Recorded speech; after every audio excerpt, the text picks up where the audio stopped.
ये है आपका एनसीईआरटी का क्वेश्चन, प्लस आपके सैम्पल पेपर में भी ये क्वेश्चन दिया हुआ है। यहाँ से हमें समझ आ रहा है कि ये क्वेश्चन बहुत इंपॉर्टेंट है।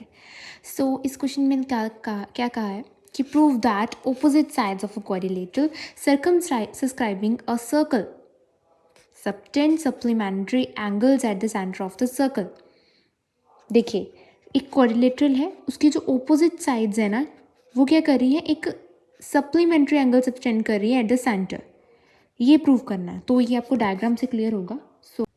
ये रही आपकी डायग्राम। इसके अंदर देखिए, ये क्या है, हमारे पास एक क्वाड्रिलेटरल है, इसकी ये दोनों क्या है, ऑपोजिट साइड्स है। हमें प्रूव करना है कि ये दोनों जो ऑपोजिट साइड्स है ना, ये इस पैरेललोग्राम के सेंटर पे क्या कर रही है, एक सप्लीमेंट्री एंगल सबटेंड कर रही है। मतलब ये जो angle A O B and D O C है, इन दोनों का सम किसके इक्वल है, 180 डिग्री के इक्वल है। हमें ये प्रूव करना है।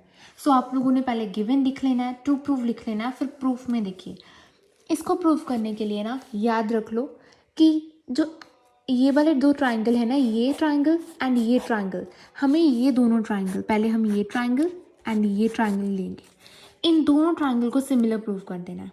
कैसे सिमिलर होंगे, देखो, पहले तो इन दोनों का टेंजेंट इक्वल होगा, because tangents from the any external point of a circle are always equal. इन दोनों की लेंथ क्या होगी, इक्वल होगी। फिर ये दोनों क्या है, रेडियस है, P O and P Q equal होंगे।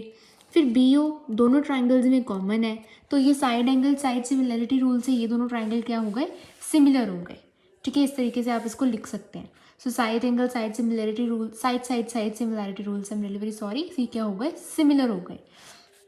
देखिए, अगर ये दोनों ट्राइंगल सिमिलर हैं तो क्या इनकी ये corresponding sides corresponding angles equal होंगे। हाँ, इस ट्राइंगल के corresponding angles that is angle 1 and angle 2 भी इक्वल होंगे।